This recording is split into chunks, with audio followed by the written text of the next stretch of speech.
So, a panel that everybody's been waiting for. A topic that is top of mind to every single person in this room, pondering what is the future of the NLRB, given all of the major changes that have taken place just this year, and the president certainly flexing the reach of his executive authority. And our esteemed speakers for this panel include Dick Griffin, former NLRB General Counsel from November 2013 through October 2017. He's currently of counsel to Bredhoff and Kaiser, where he represents unions, employee benefit funds, labor management cooperation trust, and individuals. John Ring, former NLRB Chairman and board member. When John's term ended in December 2022, he went back to Morgan Lewis, where he had practiced law for over 30 years, and where he is primarily focused now on labor management relations. And then rounding out this discussion as a commentator is the Honorable Bill Cowen, the acting general counsel at the board, appointed by President Trump to this role on Valentine's Day. On February 14th, best Valentine's Day present ever. February 3rd. Mr. Cowen actually began his legal career, fun fact, as an attorney at the NLRB way back in the day, and held various high-level positions throughout the agency. But prior to this recent appointment, he served as the regional director in the agency's Los Angeles Regional Office, Region 21, since 2016. With that, gentlemen, take it away. I'm not sure who's starting first, but, okay, Mr. Ring. Yeah, well, I'll start off. We're going to have a free-ranging discussion about what's going on at the NLRB. I think going into the election at the end of kind of the Biden administration, at least in the management community, there was in our divided politics, where no one can seem to agree to anything. There was one thing that everyone seemed to be agreeing on, and that is that the NLRB was very, very active and was taking positions that really were extraordinary in interpreting the statute.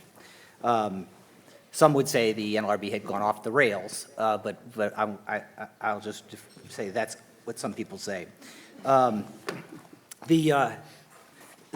NLRB had over the last 4 years had taken very extreme positions, making organizing easier and faster with reinstating the quick election rules, micro units, and the famous CEMEX decision, which allows for organizing without an NLRB election. There was an assault, we would say, on employer-free speech and the ability to communicate with employees, and that was part of the decision to ban captive audience speeches. Expanded protections, the board has expanded protections to protecting vulgar, obscene, discriminatory type speech and conduct. Interference in ordinary personnel matters like handbooks. I know, Dick, handbooks are one of your favorites. Severance agreements and non-competes. This is where if your handbook said that you asked your employees to be civil or polite or professional, the NLRB said it was unlawful. So with the election, there was a lot of people thinking that there was going to be some major change and probably very swift change. It is coming a little bit slower, I think, than folks had expected for a number of reasons. So what happened after the election? Well, we maybe just back up. Before the election, President Biden had re-nominated the chairwoman at the time, Lauren McFerrin, for a third term. and ultimately, she was not confirmed by the Senate. If she had gotten her third term, the NLRB would have had a Democratic majority, but for maybe some terminations by the president later, but would have had a Democratic majority for another 2 years. So with Chair McFerrin not confirmed, there was 2 Democrats to 1 majority on the NLRB. President Trump was elected. It fully expected that the president would fire the general counsel immediately.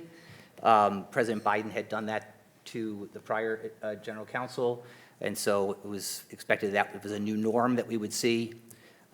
He did do that, not at 12 or 12:15 on the inauguration day like President Biden did, but a week or so later. Was it a week or so later? Maybe it was even longer than that. Acting General Counsel Bill Cowen was put into that position and is serving in that position now. What I think a lot of people didn't expect was that the president was going to fire one of the Democratic board members, the current then chair, Gwen Wilcox, whose term ran until 2028.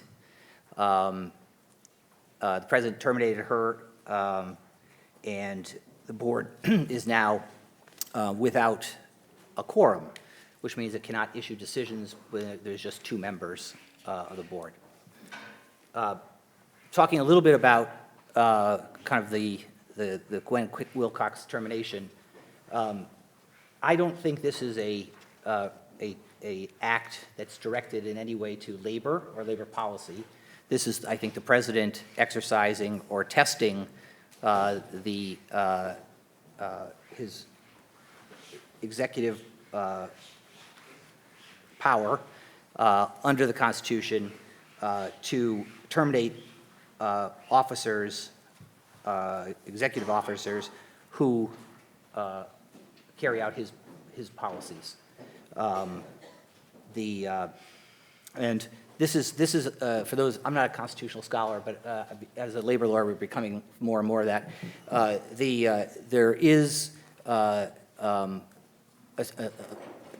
of strain of thought that the president, who the Constitution says is the sole executive, faithfully executes the laws, and that if the president is able to, is going to do that, he has to be able to terminate those people that he appoints. Now, we have a bunch of independent agencies where there are provisions in the statute, including at the National Labor Relations Act, that prohibit the termination of a board member unless there's for cause. And the statute for the NLRB requires board member removal to be for neglect of duty or malfeasance in office. The president is testing that, saying, I don't care what the statute says. I think that the statute is unconstitutional because I should be able to remove a member from an independent agency regardless of what the statute says. There's a long line of Supreme Court precedent that on the one hand, and this will be the arguments in the Supreme Court, on the one hand, says that multi-bodied agencies that are bringing kind of expertise in a quasi-judicial process should be able to have kind of for-cause protection. There's also some more recent Supreme Court precedent that says all that's true, they should have protection unless they're really exercising kind of policy discretion, broadly stated. So that's what will go to the Supreme Court. Remember, poor Chair Wilcox was removed by the president. The D.C. Circuit, the D.C. District Court put her back to work, so she came back to work. The D.C. Circuit, in a 3-member panel, removed her again. The DC Circuit en banc put her back, and the Supreme Court has now removed her and stayed her reinstatement until the Supreme Court can look at that unitary executive argument. So that's going to be a very interesting point as we move forward. So I'll stop there. Dick, I bet you have some thoughts on this. I do. In fact, I have a lot of thoughts. First, though, I want to thank Sam for inviting me, and I want to send a shout out to my former colleagues, not just the ones, well, Bill was a former colleague. I somehow missed John at the board. But there are people here from both headquarters and from the Manhattan and Brooklyn and Newark regions who do really extraordinary work, and they're doing it under very trying circumstances. So I wanted to just ask for people to give the current staff and former staff of the NLRB a little round of applause before we get started. I have said in public on a number of occasions and in private as well that I think the lawyers and administrative staff of the NLRB are the finest people in government, and they're proving it right now under very difficult circumstances. So a couple of things about what John said. I'm not going to go case by case and debate whether or not the decisions that he characterized as extreme were in fact well-founded in precedent. I'm just going to make a few points with respect to those before I get to the Wilcox case. The first is CMEX. I have had the privilege of testifying in front of the House committee on the subject and heard a number of management representatives say that this meant, the CMEX decision meant that employers didn't get a chance to have an election. They're reading a different decision than I am. The CMEX decision explicitly says if the employer is faced with a voluntary recognition demand, they can file. That's sufficient for them to file an RM petition, and they get their election. There's no bypassing election unless the employer chooses not to test it. Secondly, with respect to the Lion Elastomers decision that was described by John as allowing all kinds of nasty speech to occur in the workplace, I'm sure that surprises those of you who have worked places where people don't always speak in the King's English when they discuss workplace problems. But in fact, what happened there was the board returned to very long-standing precedent in 3 separate areas that had been overturned and consolidated into one standard. And we can debate whether it makes sense to have 1 standard or 3 standards, but the relevant thing is that it was a return to long-standing law in all 3 instances. And then with respect to free speech in captive audience meetings, I think the relevant thing about captive audience meetings is not that there's any restraint at all on an employer's right to speak and oppose. 8C protects that. The issue is whether or not you can coerce attendance subject to discipline. And so it's not about speech, it's about coercion. And I could go on, but then that would cut into the more important thing, which I want to talk about, which is the Wilcox versus Trump case. It is unprecedented for the president to fire a board member. And it's never happened in the 90-year history of the statute. And there have been many good board members, but there have been a lot of really bad board members, too. Nonetheless, presidents of both parties have not seen fit to take this extraordinary step. And just as one minor correction to John's presentation with respect to the firing of the general counsel, as Bill and I were discussing earlier, the very first general counsel after the act was modified to set up an independent general counsel was actually someone who got crosswise with the board And President Truman told him that if he did not resign, he would be fired. So he resigned. Peter Robb was asked to resign by President Biden. He refused to resign, and he was fired. Jennifer Abruzzo was not given the opportunity to resign. She was fired in an email that characterized her as one of 2 commissioners of the NLRB, along with Gwen Wilcox. Both commissioners were fired in that email. You can see it, the text of it says commissioners, showing the attention to detail. It was sent at 3 in the morning, too. Yeah, sent at 3 in the morning. You know, I had been told, as an aside, by Ron Meisberg that the Bush administration had a wonderful HR operation, Office of Presidential Personnel, and how they treated everyone very well. And all I can say is that this administration has not followed suit. 3 o'clock in the morning emails as a way of discharging people who were not just appointed by the president, but confirmed by the Senate. So turning to the lawsuit, as John said, this is part of, and I was interested to hear him say that he didn't think this had anything to do with policy, because the theoretical justification for the unitary executive is a policy-based theory that the president is elected by the people, is the only, along with the vice president, the only nationally elected official, and the executive under the Constitution.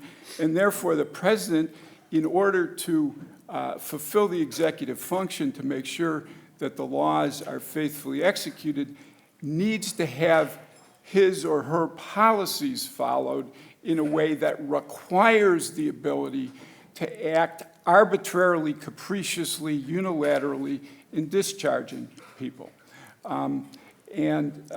There's an interesting case that holds to the contrary, which is the Morrison versus Olson case that involved an independent counsel. And there, the Supreme Court, in an opinion by Justice Rehnquist, said that a just cause limitation on the firing of an independent counsel did not in any way impinge on the president's ability to faithfully execute the laws. And that was using the Attorney General to fire someone who in that case was an inferior officer under the Constitution. So it's a little bit different precedent, but the primary point is that in order to faithfully execute the laws, a just cause requirement should be no kind of an impingement on that authority. And just a couple of points. There are people who have already the relevant case that upholds the limitation on the president's ability to fire is a case called Nlra Humphrey's Executor. It's a very old case. It involved President Roosevelt, Franklin Delano Roosevelt, firing a commissioner, in that instance, of the Federal Trade Commission. And in that case, the Supreme Court said that Congress enacting a limitation on the president's ability to fire someone of a multi-member agency where there was an adjudicative function that was being performed, that was a constitutional limitation. The thing about the Constitution is it doesn't say anything about a right to fire. This is an implied power, okay? So it's very explicit about how you appoint people. You appoint them, the president nominates, and they get confirmed with the advice and consent of the Senate. It doesn't say anything about how you fire people. So you have to figure out whether or not there's other aspects of the Constitution that imply this authority. And there are 2 sources that the unitary executive people look to. One is the fact that the president is the executive under the Constitution. But it doesn't say the president has all the executive powers, and in fact, the appointment power is a classic example of one that's shared between the president and the Senate. And there are a number of other executive powers that are shared in the Constitution. So just because the president is the executive doesn't mean the president has all executive authority. Secondly, there's the requirement that the law be, that the president faithfully execute the laws. And the question is whether or not a just cause limitation limits that. And there are places that you look to. I have become, in my old age, an originalist.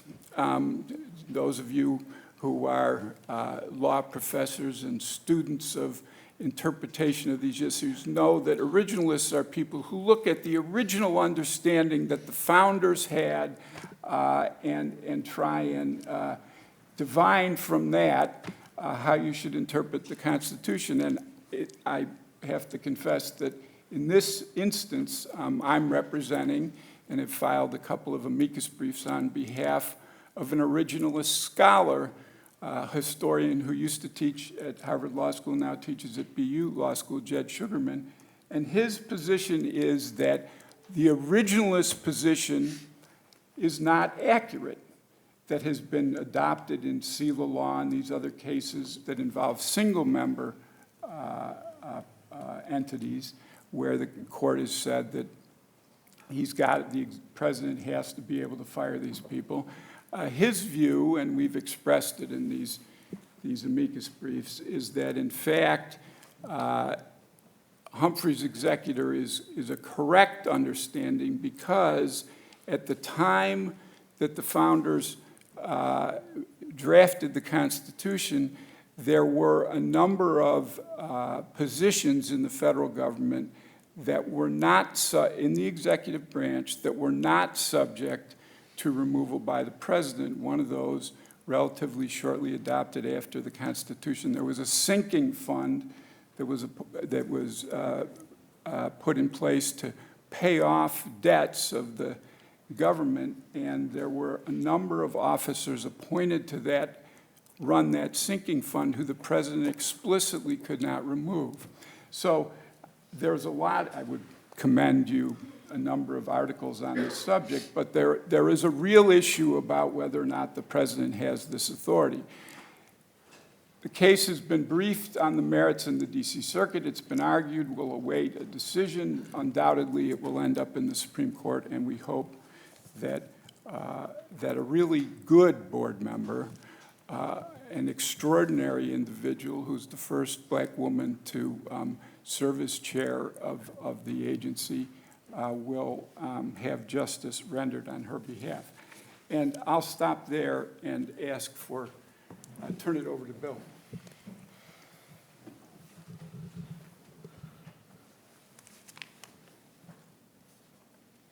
I think this entire conversation is kryptonite and is going to run the risk of my going back to California. As your counsel, I recommend you not comment on any of these. Yeah, we said. All right. So what do we got? We have, the issue, this is cut to the live issue of the litigation over the termination of Member Wilcox. What's interesting to me, and I know that General Counsel Jennifer Abruzzo was really furious with the folks that used to be board members who were arguing that the act was unconstitutional, is that there's been, an array of decisions over the last 10 or maybe a little bit more years that have nibbled away at this question of Humphrey executor. And I agree certainly that the current litigation over Wilcox's termination is going to present that to the Supreme Court, assuming that the case stays alive that long. But it did, this is just an aside because I actually do not,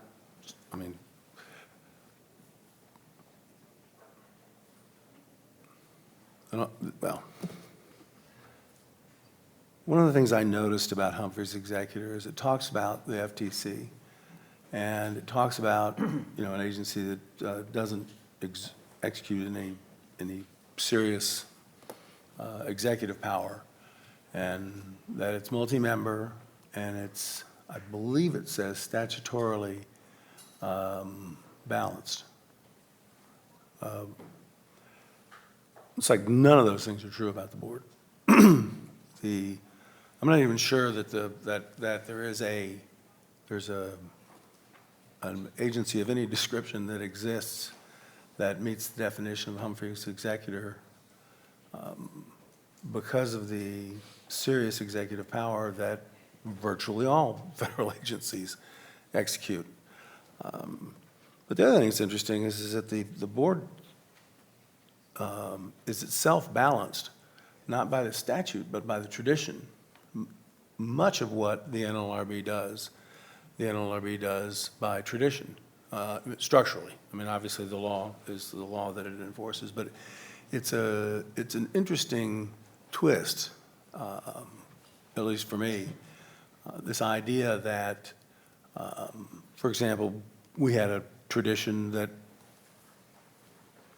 general counsels served out their terms, and that existed for, I don't know, 1950-ish until 2020. And so that the decision to discharge a general counsel was unprecedented and shocking at the time. It's been through the ringer and determined that it was within the president's power to do that.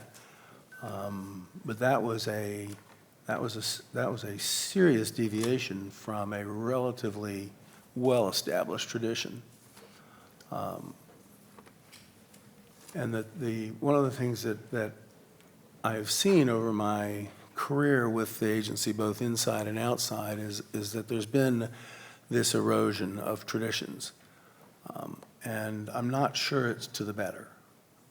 I realize that, I was a board member. I voted the cases the way I saw them. I didn't find myself bound by whatever it is that my predecessor wrote because I didn't like it, and I, made an argument in favor of what I thought was the correct solution. Now, it's the policy oscillation, I think as Professor Esdrager refers to it, has gone on, I think, since the beginning of the statute. It is, when I first came in 1979, the big fight was over Hollywood Ceramics and shopping cart and whether or not misrepresentations during an election campaign were objectionable conduct.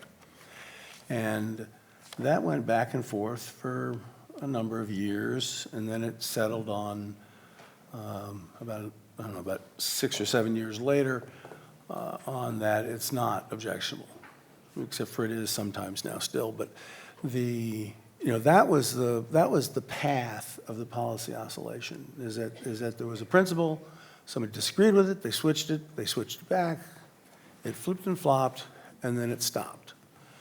As it is with pendulums, they swing for a while and then they come to rest somewhere. What has happened, I don't know, since then, is that the pendulum swings are not reducing, they're increasing. They're increasing both in distance and in number. And so that, the agency's going through a process that gets increasingly contentious, and that the participants in the process can get increasingly contentious. I've been to gatherings of labor lawyers where people are screaming bloody murder at each other or threatening board members, and not personally with physical violence, but that something along the lines of maybe it was you'll pay, but nonetheless, the point is that it has gotten worse and not better, and we can't blame that on anybody but ourselves. We are the ones that have made it worse and not better. And, I don't know if we're ever going to call this back from the brink, but somebody has to step up and say, okay, I'm not doing that. Not because they've been told to do it and they're refusing to do it, but just I am choosing not to do that. I'm choosing to try to stay more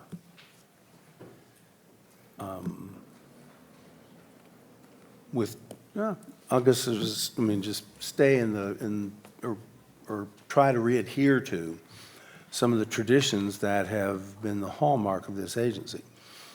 We may be too far down the road, and we're going to hear from Roger and Sam right after we finish telling you all the stuff we're telling you about an idea of creating a new labor court, which is an intriguing idea. So it's not something that I would reject out of hand. I think it's something that it merits consideration, it merits talking about.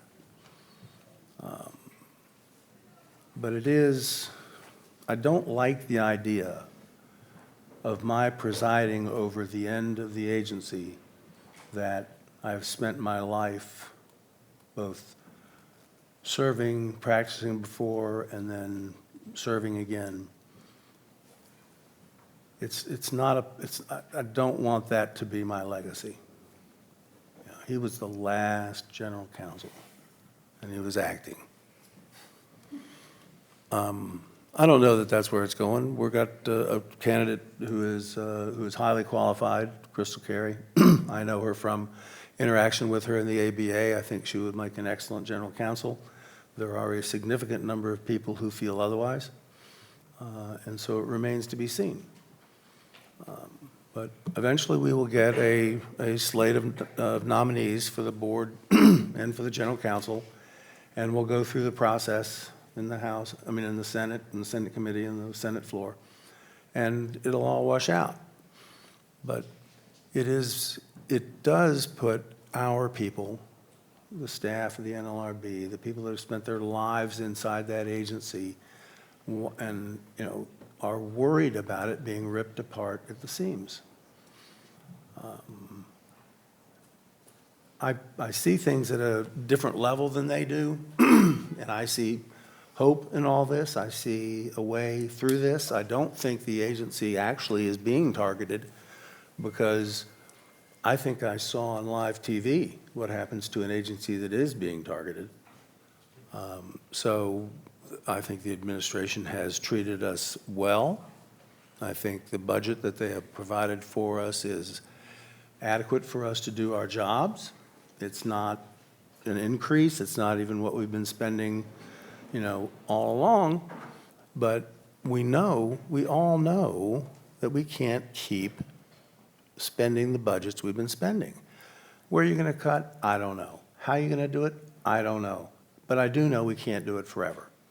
And so that I think part of my job as an acting general counsel is to say thank you for the budget numbers that you have proposed, and to say that we will do our best to do our jobs at this agency with that money, and we believe that we can do it. And that's my story, and I'm sticking to it.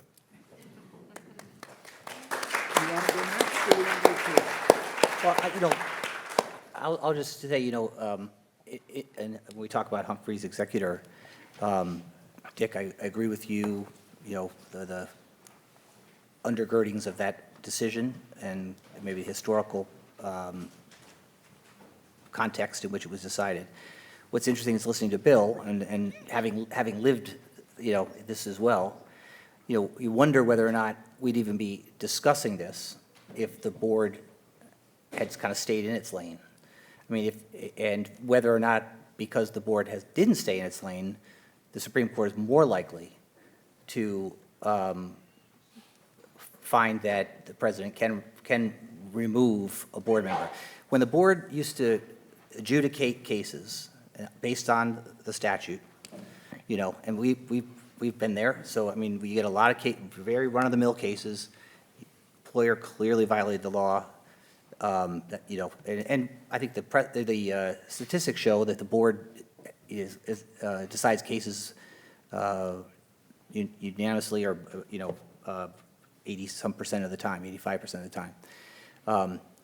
it's those other issues that we're all guilty of it, I guess, where we've pushed the envelope to the point where, now we're not deciding cases, we're making policy. And I think that, that I just throw that out there, is I think that's one of the reasons why, the people are looking at the board, and why I think it's going to be a very hard argument to make to the Supreme Court that board members are just quasi-judicial officers. Well, I have a couple of reactions. The first is that the board was not singled out for this exercise of the unitary executive theory. There are federal trade commissioners who have been fired. There are EEOC commissioners who are fired. There are other folks who've been fired. And I think really what's going on here, with all due respect, and I'll talk about policy oscillation in a minute, but is the president has decided that he is going to press the unitary executive theory to its max, and among the agencies that were in the line of fire for various reasons was the National Labor Relations Board. Secondly, to pick up on your point about tradition, and Bill's point about traditions and percentages, I always think that the policy oscillation business is the tip of the iceberg, because we know for many years over time, the statistics are that the general counsel's office through the regions finds merit in between 35 and 40% of the cases. Of the case, the rest are dismissed. The board never sees them. 90 to 95% of those cases where there's merit, the case gets settled, the board never sees it. The general region does it. 80% of those cases that the board does decide, as you point out, are garden variety, run-of-the-mill, decided under existing law. The tip of the very, very, very tip of the iceberg are these cases where there is some back and forth. And to quote former acting general counsel Leif Solomon, everybody wants there not to be policy oscillation. They want the law to remain clear to the people who are governed by it. But the question is, where are you going to stop, on the flip or on the flop? And so the question is, if there is a precedent that your majority didn't like, you were going to reverse it. If there's a precedent that the following majority didn't like, were they going to live with your precedent, or were they going to reverse it? And to Bill's point, he's 100% right. It's going to take somebody or some group, some majority, because no single board member can do anything on their own. You have to do things. It's not like the general counsel who gets to do stuff on his own or her own. The board member has to get two more people to agree with them if they're going to change precedent. And so some group has to decide that they're not going to change the law. And I agree with Bill, because my initial time at the board was coincident with his. He, I believe, was on Member Jenkins' staff, and I was on Member Fanning's staff, and there were fights over things like should you have no solicitation, no distribution rules during working time or working hours. That went back and forth, and then our way decided that, and it's been the law forever. I represented a construction union for 28 years, and back representing construction unions. And DEC law, there was a lot of back and forth about how you converted something from an 8F to a 9A relationship, and DEC law was decided in 1986, and it's been the law ever since. Not everybody liked it, but it settled the law, and parties have accommodated themselves. So I think it's possible, but it's that issue of whether you settle for the flip or the flop. And then the final thing that I'd just like to say is, on this notion of executive function and a court, and I've already given Roger and Sam my thoughts on their proposal in a separate sidebar discussion, but People should understand the scope of what the president is arguing in these cases. He is arguing that if you are in the executive branch, you are performing an executive function, and therefore he has to have the right to fire you for a good reason, a bad reason, or no reason at all. He could fire you because you might be about to decide a case against a large contributor of his. That is the extent of the authority that he is seeking in these cases. And there is going to be no entity, however structured in the executive branch, that if his position is upheld, is going to be protected from the exercise of government authority. So people should understand what's at stake in this. Now, I know that if you read the stay order or the decision to remove or the decision to stay the district court injunction, that opinion says the Federal Reserve is different. Well, two things. The full argument that the president is making does not allow for the Federal Reserve to be different, number one. Number two, if you concede that the Federal Reserve is different, then you are granting that Congress does have some ability to protect some officers.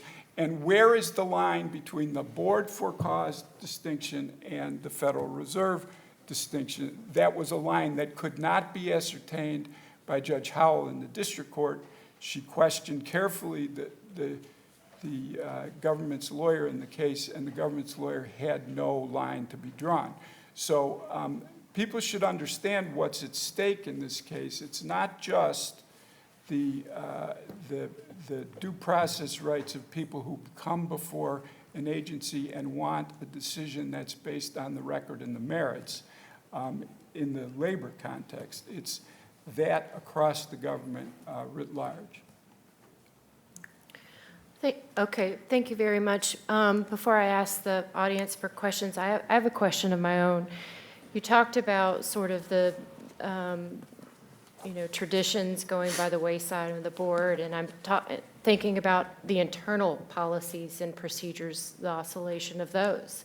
For example, when the board traditionally has considered or is considering overturning major precedent, oftentimes the board has invited amicus briefs.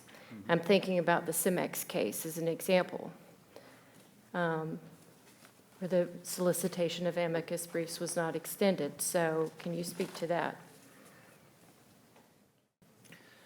Let me start. So I think both Democrat and Republican boards have both taken criticism for and given criticism for not going out for a briefing on certain cases. And when I was chairman, there were some cases we did not seek briefing on. We had a good reason for it, of course, because of course we did. But we did because it had already been briefed, or the precedent had been overturned just recently. So we were working on briefing that was kind of in the record. And going out for briefing, really does take a long time and a lot of effort. When you on a big case, you get a lot of input, and there's a lot to go through. So there is a judgment that has to be made about agency resources and what the value would be, on certain issues. There are certain issues where kind of how the parties are going to line up. The arguments have been made for years on certain things. So, having said that, now I'll be a Republican criticizing the Democratic board. CIMEX was a huge decision that overturned, just a lot of kind of statutory interpretation and norms in the agency, and I think it would have been advisable to seek briefing in that case. So there, I gave that criticism. I was introduced as the general counsel for a period of time. I also had a period as a constitutionally challenged recess-appointed board member. And without criticizing any particular instance where the tradition was not adhered to, I'd say that it is very appropriate to request full briefing and let the parties know, and acknowledging the resource issue and acknowledging that some things, because of what we discussed, have been briefed ad infinitum on both sides. I still think it's a good idea. I want to raise one other point, though. There is also rulemaking authority that the board has. And one thing about the relationship between policy oscillation and rulemaking is two of the most frequent academic criticisms of the board are A, that the board doesn't promulgate enough, doesn't exercise its rulemaking authority enough, and B, the policy oscillation issue. And one thing about doing case-by-case adjudication to establish rules is you got to have a case. And you don't have to have a case for a rule. So I think actually if you do less rulemaking, you potentially can limit policy oscillation, because there are a number of instances. You could look at Peter Robb's memos seeking cases, mandatory submissions to advice. You could look at Ron Meisberg's, you could look at Leif Solomon's, you could look at mine, and you could look at Jennifer Abruzzo's.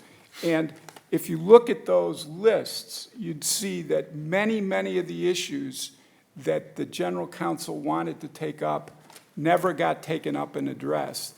And that's because no case came along.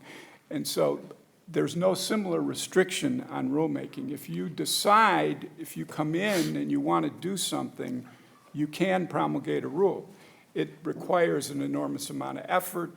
There's a resource issue, but it doesn't require a case. And the board's tradition is as a reactive agency of cases that are brought to the board, as opposed to being a proactive agency that's going out and adopting rules. And I think, frankly, there's good reason for that. Thank you. Thank you I for would that. just say, and my good friend here was a proponent of as well, we did more rulemaking when I was chair than the board has done ever. And I fully support the rulemaking. I mean, I think it's hard. It really exhausts the agency's resources. But when you put out a rule, you can give all the different kind of factual situations. You're not deciding just one fact situation from the given case. You can lay out a whole bunch of different factual situations. You put out a proposed rule that people can comment on, and we got a lot of comments that were I think valuable. So I think if we don't go by the way of a labor court, I do think rulemaking is something that the board should think about. The problem with rulemaking is nationwide injunctions, trial judge activism. That may be curbed by the Supreme Court. But that was the problem. You set out a rule, it's very visible, and you can't move on it for a long time. Yep. Let's make time for one question from the audience. We have 2 minutes left. Yes, ma'am. Please identify yourself. Hi, my name is Linda Tooker. I am a field attorney in Region 29, Brooklyn, of the National Labor Relations Board. General Counsel Cowen talked about our budget going forward, and just wanted to ask the panel about, so in the past years, there's been a huge backlog of our investigations and a significant drop in the regional staff. And what enforcement of the National Labor Relations Act looks like going forward, and the impact of this backlog and staffing issues on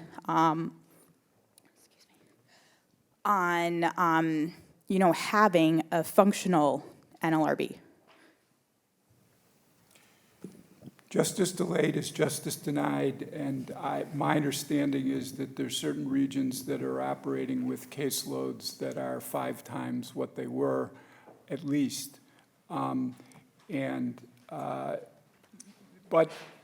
to the acting general counsel's point, you know, we don't get to pass the budget. The president gets to propose it, and the houses of Congress get to pass it. I think, frankly, the board needs a substantial increase in the budget. When I was confirmed in 2013, there were 1,600, a little over 1,600 employees. My understanding is you're down now 1,200 or lower, and you have the caseload, which went down during COVID, went back up, and so and is exceeding those levels, and so